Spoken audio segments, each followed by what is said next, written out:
Hello viewers, আসসালামু আলাইকুম। আমি প্লাম্বার ইলেকট্রিক টেকনিশিয়ান আপনাদের মাঝে একটি ভিডিও নিয়ে আসলাম। যে ভিডিওতে আমরা শিখব আরএফএল এর শাইন গ্রুপের প্যান লো ডাউন কীভাবে লাগানো যায়।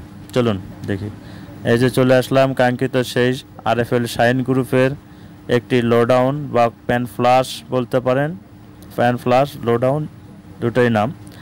প্রথমে আমরা প্যাকেটটাকে খুলে নেওয়ার পরে আমরা দেখব প্যান ফ্লাশের যে কার্টুনের ভিতরে একটা ফ্লাশ পেলাম। ফ্লাশের সঙ্গে একটি প্যাকেটের ভিতরে আমরা তিনটি পাইপের টুকরো সহ একটি প্যাকেট পেলাম।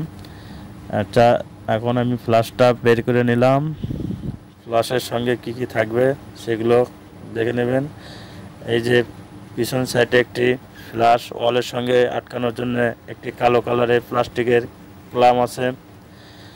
এই ক্লামটার মাধ্যমে ওয়ালের সঙ্গে লটকানো হয়। তারপরে ভিতরে আরেকটি প্যাচ দেখতেছেন। এই প্যাচটি ফ্লাশের আউটলেটের সঙ্গে প্যাচ দিয়ে লাগাতে হবে। তারপরে ওই আউটলেটের সঙ্গে লাগানোর পরে যে ওই প্যাচের সঙ্গে একটা কাঠ আছে, সেই কাঠের সঙ্গে আমাদের ওই যে পাইপের যে প্যাকেট আছে, প্যাকেটের ভিতরে পাইপ বের করে সেইটা পাইপ আবার ওই আউটলেটের ওই প্যাচের সঙ্গে আটকাতে হবে।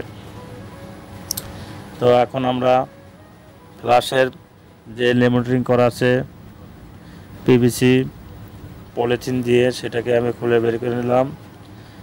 খুলে নেওয়ার পরে এটাকে ঢাকনার মুখটা খুলে নিতে হবে। ঢাকনার মুখটা খুলে নেওয়ার আগে আমরা ক্লামটাকে আগে খুলব না, আগে যে প্যাচটা আছে যেটা পুশ করা হয়, যে পুশ করলে ফ্লাশ হয়, সেই পুশটার মাথাটা আগে খুলে নিতে হবে। খুলে নেওয়ার পরে এই পাশে যে একটা লক আছে, এনারা একটা খুলতে মানা করতেছে, কিন্তু আমার খুলতেই হবে। যাই হোক, ওখানে স্টিকার লাগিয়ে রাখছে। স্টিকারের মাঝে আমি অতটা গিয়ে করবো না, দুইটার জয়েন্টের মাঝখানে শুধু কেটে দেব। এই যে একটা স্ক্রু দিয়ে টান দিয়ে দিলে কেটে যাবে। তারপরে মারতুলে চাপ দিলে ওখান থেকে লো ডাউনের দুই পাশে দুইটা লক আছে, যেখানে স্টিকের মারা আছে এই সোজা ঠিক অপোজিটে ওরকম একটি ভিতরে লক আছে। ওই লকের মাধ্যমে ঢাকনি আটকানো আছে। ওই জায়গাতে আপনার একটু চাপ দিয়ে টান দিলেই লকটা খুলে যাবে, ঢাকনিটা খুলে যাবে। ঢাকনি খোলা শেষ। ওই যে লক দেখতেছেন, এই লকের মাধ্যমে ফ্লাশে ঢাকনা ফ্লাশে আটকে থাকে। এই ঢাকনিটি এখন সরে রাখবো, যেহেতু ফ্লাশটা আমরা ওয়ালের সঙ্গে আটকাতে হবে।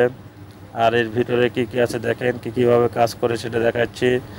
আমরা যে পুশটা খুলে রাখছিলাম, সেই পুশটা ফ্লাশের ঢাকনার উপর দিয়ে যে জায়গাতে আটকানো থাকে সেটা আমরা দেখে দিচ্ছি। ওই প্যাচের সঙ্গে আটকে দেখে দিলাম। এই যে পুশ করলে দেখেন ভেতরে যে হপারটা আছে খেলতেছে। এইভাবে যখন পুশ করা হয় তখন ওটা টাচ করে উপর দিকে ওঠে আর পানি ফ্লাশ হয়ে প্যানে চলে যায়।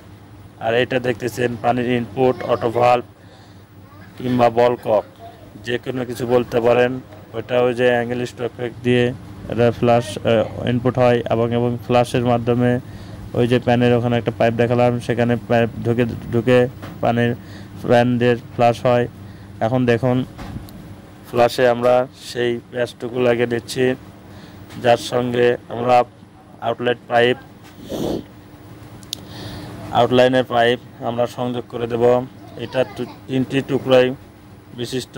এখানে দেখেন আরেকটি দেখতেছেন টুকরা আছে, এটা আমরা কমোডের জন্য ব্যবহার করা হয়।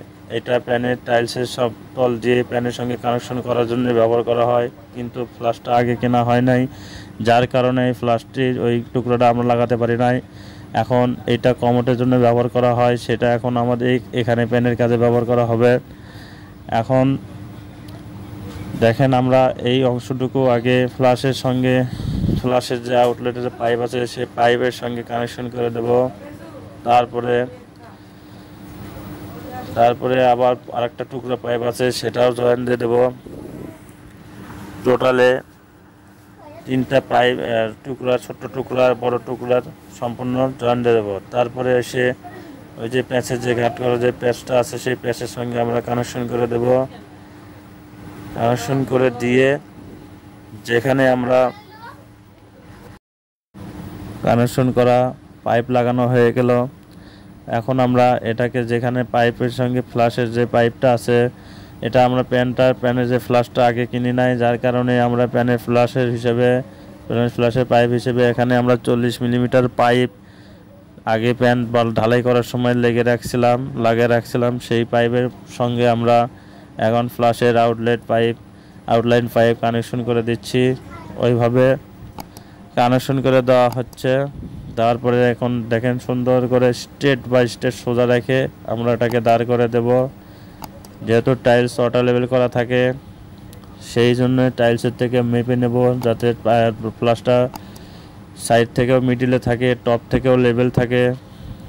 সেদিকে এই যে লেভেল থাকে, মাপ যোগ দিয়ে আমরা লেভেল করে নেব, বাঁকা যেন না থাকে। বাঁকা থাকলে খারাপ লাগবে দেখতে।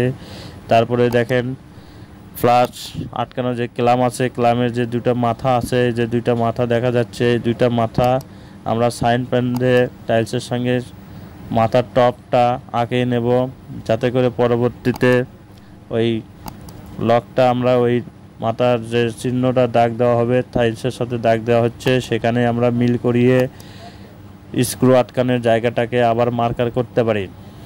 এটাকে আমরা এখন সরিয়ে নেব, কারণ লকের মাথার আঁকানো হয়ে গেছে। যেভাবে আমাদের এই লকটি ওয়ালের সঙ্গে আটকিবে ঠিক সেইভাবেই আমরা ধরে নেব। ওই যে মাথার টপটুকু আছে, যেদিকে আপনার প্লাসের দিকে থাকবে সেদিকটা খেয়াল রেখে ঠিকঠাক মতো বসিয়ে মার্কার দিয়ে স্ক্রুর জায়গাটা মার্কার করে নেব। মার্কার করে নেওয়া হয়ে গেলে আমরা ড্রিল করে নেব। এই যে ডান পাশে বাম পাশে যেখানে দুইটা ছিদ্র দেখতেছেন, ওখানে আমরা মার্কার করে নেব। মার্কার করা হয়ে গেছে। এই যে দুইটা জায়গাতে মার্কার করে নিচ্ছি। আমরা এখন ড্রিল মেশিন 6.5 ফলা ড্রিল বিট দিয়ে আমরা ড্রিল করে নিচ্ছি। ড্রিল করা প্রথমেতে যেহেতু টাইলসে অনেক সময় মশলা থাকে না, খেয়াল রাখবেন প্রথমে টাইলসের যেখানে ড্রিল করবেন সেখানে কোনো স্ক্রু কিংবা একটা ড্রিলের বিট দিয়ে ঠুকিয়ে নেবেন, যাতে করে নির্ধারিত ডাকের ড্রিল করার সময় ড্রিলের স্লিপ করে যাতে করে অন্য জায়গায় আর ড্রিল না হয়, ড্রিলের পজিশন যা নষ্ট না হয়। এদিকে যেখানে মার্কার হবে সেখানে যাতে সঠিকভাবে ছিদ্রটি হয়।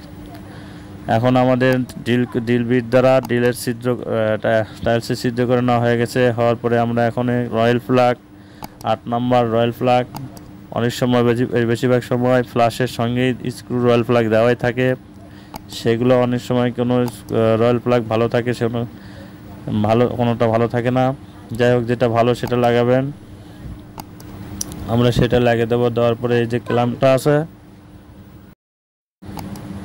এই তো আমরা এখন স্ক্রুর মাধ্যমে 1 ইঞ্চি স্ক্রুর মাধ্যমে আমি ক্ল্যাম্পটি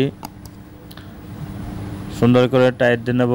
খেয়াল রাখতে হবে এই ক্ল্যাম্প কিন্তু পুরো হার্ড প্লাস্টিক, এমন প্রেসার দেওয়া যাবে না যে প্রেসারের মাধ্যমে ক্ল্যাম্পটি ফেটে যায়। খেয়াল রাখতে হবে এটা হার্ড প্লাস্টিক। মাপ ওয়ালের সঙ্গে চাপিয়ে আটকে থাকলেই হলো, না নড়লেই যথেষ্ট। তার অতিরিক্ত টাইট দেওয়া যাবে না, কারণ এগুলো অনেক ফোয়ারা জিনিস, খুবই হার্ড প্লাস্টিক। অতিরিক্ত প্রেসার পেলে স্ক্রু যেহেতু চাপ দেয়, সেই জন্য ফেটে যেতে পারে। এখন আমাদের খেয়াল রাখতে হবে ওপরে যে টপে যে টাইলসের দাগ দিয়ে নিয়েছিলাম, এই ক্লামের মাথার টপ সাইন পেন দিয়ে সেটাকে লেবেল করে নিতে হবে, যাতে করে এই ক্লামটি লেভেল থাকলে আমাদের লো ডাউনটিও লেভেল থাকবে। ক্লাম যদি বাঁকা হয়ে লাগে, লো ডাউনও কিন্তু বাঁকা হয়ে থাকবে। সেদিকে খেয়াল রেখে ওই যে দুই পাশে দুইটা লক দেখতেছেন, এই দুইটা লক এই দুই লকের সঙ্গে আটকে যাবে।